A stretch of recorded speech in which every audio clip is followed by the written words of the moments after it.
नमस्कार दोस्तों। अभी तक हम 3 प्रमुख उपनिषदों पर चर्चा कर चुके हैं।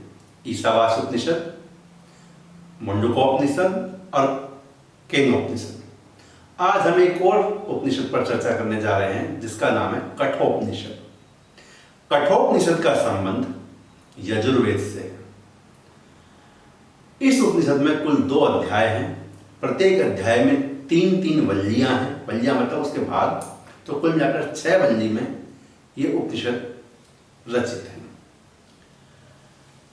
इस उपनिषद में जगत प्रसिद्ध यम नचिकेता संवाद के माध्यम से ब्रह्म ज्ञान का उपदेश दिया गया है। प्रथम वल्ली में यम नचिकेता संवाद पर चर्चा है। बाकी की 5 वल्ली में यम द्वारा नचिकेता को जो ब्रह्म ज्ञान का उपदेश दिया गया है उस पर चर्चा की गई है। और खास बात यह है कि उस उपनिषद के बहुत से मंत्र ऐसे हैं जो श्रीमद् भागवत गीता में एज इट इज लिए गए हैं। तो इतना महत्वपूर्ण उपनिषद है ये, तो इस पर चर्चा प्रारंभ करते हैं। सबसे पहले उपनिषद के प्रारंभ में शांति पाठ दिया गया है भारतीय परंपरा का निर्वहन करते हुए। ओम सहनावतु सहनो भुनक्तु सह वीर्यं करवावहे तेजस्विनावधीतमस्तु मा विद्विषावहे। ओम शांति शांति शांति। कठोपनिषद का ये शांति पाठ अत्यंत ही लोकप्रिय है।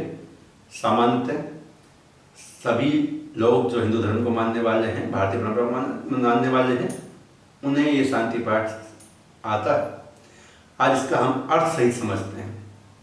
ओम सहनावतु, यहाँ पर ये पूरा शांति पाठ द्विवचन में है, अर्थात 2 लोगों का की बात कर रहा है।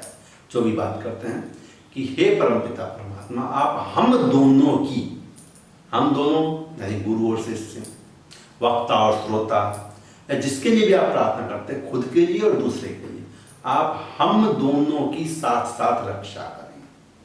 आप हम दोनों का साथ साथ पालन करें। हम दोनों विद्या और बल का साथ साथ अर्जन करें, यानी उसे प्राप्त करें। हमारा दोनों का पढ़ा हुआ, अध्ययन किया हुआ तेजस्वी हो। हे परमपिता परमात्मा, हमारा कभी आपस में द्वेष ना हो। हे परमात्मा, आप हमें त्रिविध तापों से शांति प्रदान करें। हमारे आध्यात्मिक, आदि भौतिक और आदि दैविक संतापों से हमें मुक्ति मिले।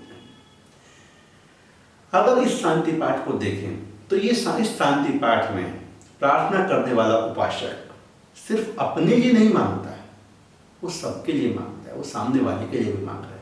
तो ये जो भाव है इस शांति पाठ का, ये आध्यात्मिक दृष्टि से ही नहीं बल्कि सामाजिक दृष्टि से भी और आपसी व्यवहार की दृष्टि से भी बहुत ही महत्वपूर्ण है। इसी शांति पाठ में लास्ट में माँ विद्विषावहे, हम आपस में द्वेष ना करें। आप देखते हैं कि इस जीवन में जितना भी संघर्ष है, जितना भी मानसिक तनाव है, जितने भी प्रॉब्लम्स है, वो उसके जड़ में है द्वेष की भावना। लोग आपस में द्वेष रखते हैं। और सबसे अजीब बात इसमें ये है कि किसी भी व्यक्ति से सबसे ज़्यादा द्वेष रखने वाला व्यक्ति उसका अपना ही होता है सामान्यतः। दूसरों की बजाय आपके अपने आप से अधिक जलन भाव या द्वेष भाव रखते हैं। जब भी आप कोई सफलता प्राप्त करते हैं या लाइफ में कुछ अचीव करते हैं, तो आपके अपने लोग जो आपके दुख में सांत्वना देते थे, जो आपके दुख में दुखी होते थे, वो अंदर ही अंदर जलन भाव रखना शुरू करते हैं। ये बड़ी अजीब स्थिति है। वो आपको हिंदी मूवी 3 इडियट्स का एक डायलॉग याद होगा कि जब दोस्त फेल होता है तो दुख होता है, लेकिन जब कोई दोस्त टॉप करता है तो उससे ज़्यादा दुख होता है। तो ये स्वभाव बन गया है लोगों का कि हम अपने ही लोगों से द्वेष करने लगे हैं, जिसकी वजह से ये सारा संसार दुखी में होने लगता है। कितनी अजीब बात है ना। जिस इंसान को हम प्यार करते हैं, जिसके दुख में हम दुखी होते हैं, जब वो कुछ अचीव करता है, जब उसको कुछ अच्छा काम करता है, तो हमारे उसके अपने उसे दुख होने लगते हैं, उससे जलन रखने लगते हैं, द्वेष रखने लगते हैं। उसके अपने भाई बहन, उसके अपने घर परिवार के लोग, उसके गांव नगर के लोग, समाज के लोग, उसके ऑफिस के colleague, senior junior, business partner, यानी उसके यार दोस्त, उसके अपने ही लोगों से सबसे ज़्यादा पीड़ा होती है। तो परमपिता परमात्मा से शांति पाठ में प्रार्थना की गई है कि जो भी दो लोग हैं, चाहे वो दो दोस्त हैं, चाहे वो गुरु शिष्य हैं, चाहे वो परिवार के सदस्य हैं, चाहे वो जो भी वक्ता और श्रोता है, हे परमात्मा हमारा आपस में द्वेष समाप्त हो जाए। और जब द्वेष समाप्त होता है तभी शांति आ सकती है। तो चलिए इस शांति पाठ के बाद प्रारंभ करते हैं कठोपनिषद प्रथम अध्याय प्रथम वल्ली। ये प्रथम अध्याय की प्रथम वल्ली में यम नचिकेता संवाद की कहानी है। एक बार एक ऋषि वाजश्रवस ने सर्वमेध यज्ञ किया। उस यज्ञ में उन्होंने बहुत बड़ी मात्रा में दान दिया। उन्होंने गाय दान में दी।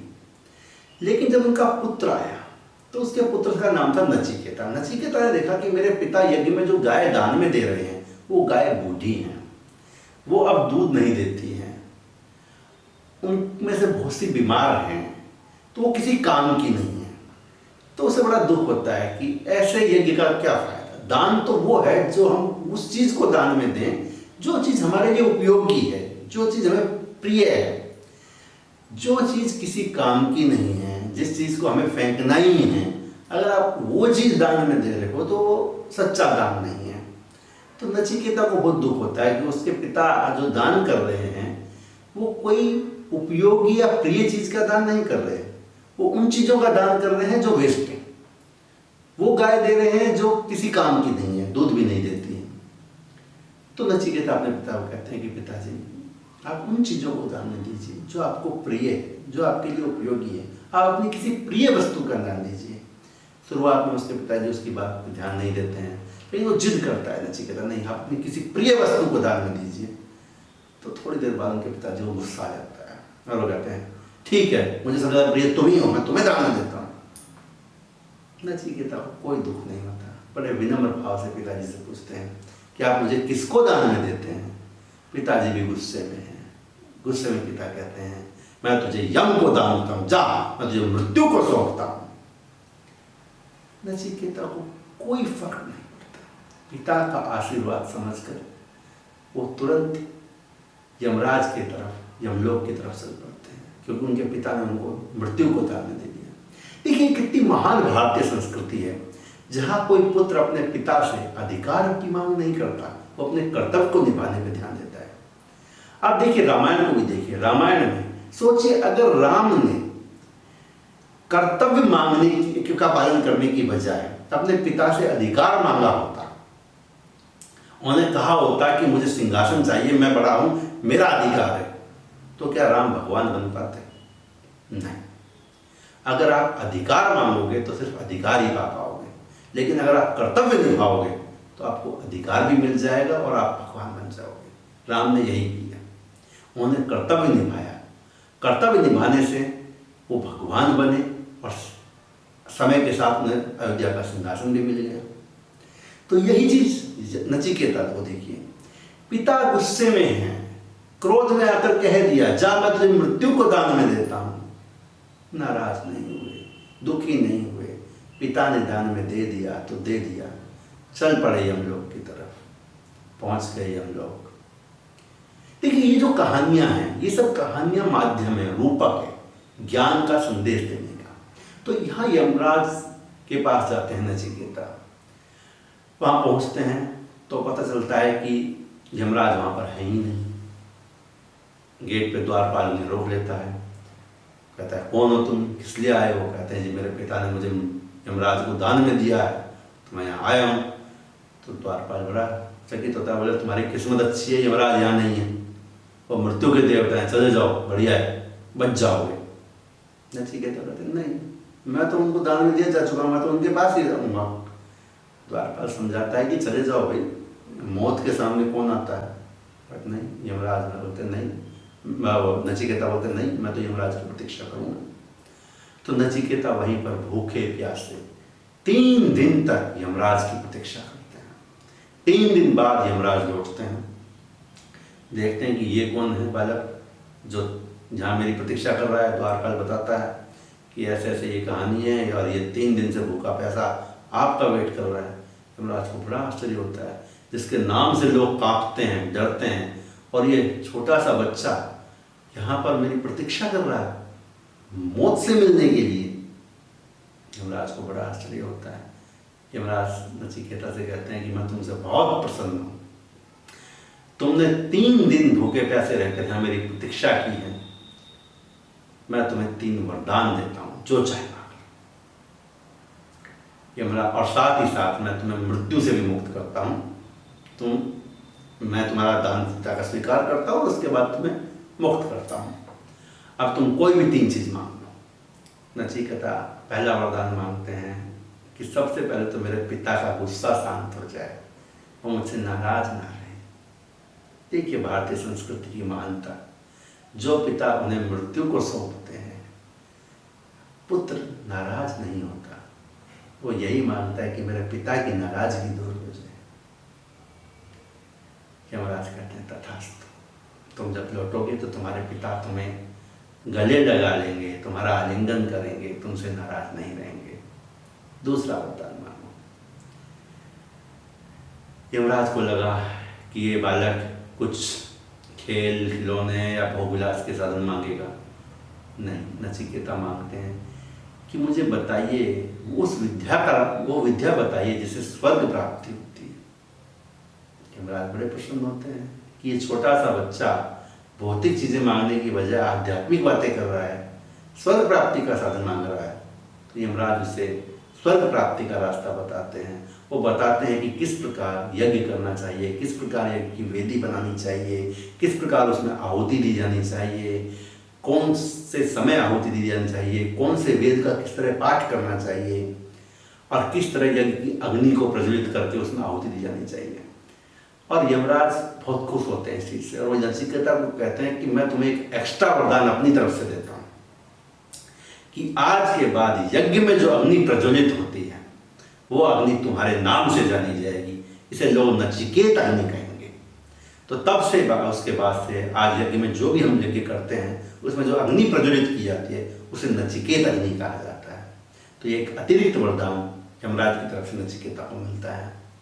उसके बाद यमराज कहते हैं ठीक है, अब मैंने तुम्हें ये अग्नि विद्या का ज्ञान दे दिया जिसके द्वारा स्वर्ग की प्राप्ति होती है, अब तुम आराम से यज्ञ करना और तुम्हें स्वर्ग मिलेगा। अब तुम तीसरा वरदान मांगो। नचिकेता कहता है कि मेरा तीसरा वरदान ये है कि आप मुझे बताइए कि मृत्यु के बाद क्या होता है, आत्मा परमात्मा में का क्या संबंध है। यमराज कहते हैं तुम्हें स्वर्ग मिल तो गया, ये सब लेके क्या करोगे, कुछ अब तो भौतिक सुख मांगो। तो बोले नहीं, मुझे तो यही मांगना है। यमराज से प्रलोभन देते हैं कि इन सब चीज़ों में कुछ नहीं रखा, जीवन तुम्हारा छोटा सा, अभी बहुत छोटे हो, बहुत लंबी जिंदगी जीनी है तुम्हें, भोग विलास के साधन मांगो, धन दौलत मांगो, खाती घोड़े मांगो। वो कहता नहीं नहीं, मुझे तो यही चाहिए। बोले अच्छा तो अपने लिए सुंदर पत्नी मांगो, पुत्र पौत्र आदि मांगो। नहीं मानते, नचिकेता जिद पे अड़े हुए हैं कि नहीं, उन्हें तो ब्रह्म ज्ञान ही चाहिए कि मृत्यु के बाद क्या होता है बताइए। यमराज कहते हैं कि भाई आप ऐसा करो, मुझसे त्रिलोकी का राज मांगो। लेकिन नचिकेता विचलित नहीं होते, वो कहते नहीं, मुझे तो ब्रह्म ज्ञान ही चाहिए। तो यमराज कहते हैं कि देखो ये ब्रह्म ज्ञान तो देवताओं का भी लिए भी दुर्लभ है, उन्हें भी नहीं पता। तो नचिकेता कहता है तभी तो मैं मांग रहा हूँ आपसे, क्योंकि आप मृत्यु के देवता हैं, आप बाकी देवताओं से बेहतर जानते हैं कि मृत्यु के बाद क्या होता है। यमराज उसे बहुत लालच देते हैं, समझाते हैं, पर नचिकेता अपनी जिद पर अड़े रहते हैं। तब यमराज बहुत ही खुश होकर कहते हैं कि तुम मेरी परीक्षा में सफल हुए, अब मैं तुम्हें मृत्यु के बाद क्या होता है, आत्मा परमात्मा का क्या संबंध है, वो संपूर्ण ज्ञान प्रदान करता हूँ। और इसके बाद यमराज नचिकेता को मृत्यु के बाद के जीवन का संदेश देते हैं, ब्रह्म और आत्मा के संबंध का संदेश देते हैं और बताते हैं किस प्रकार के ब्रह्म को पाया जा सकता है। और वही चर्चा इस कठोपनिषद की बाकी की 5 वल्लियों में विस्तार से की गई है और इस संबंध में हम विस्तार से चर्चा नेक्स्ट वीडियो में करेंगे। आज के लिए इतना ही। आज का मैसेज बस यही है कि हम सब आपस में द्वेष की भावना ना रखें और जब भी परमात्मा से प्रार्थना करें तो स्वयं खुद के लिए ही नहीं बल्कि सभी के लिए कल्याण की प्रार्थना करें। तब तक के लिए नमस्कार, धन्यवाद, ओम।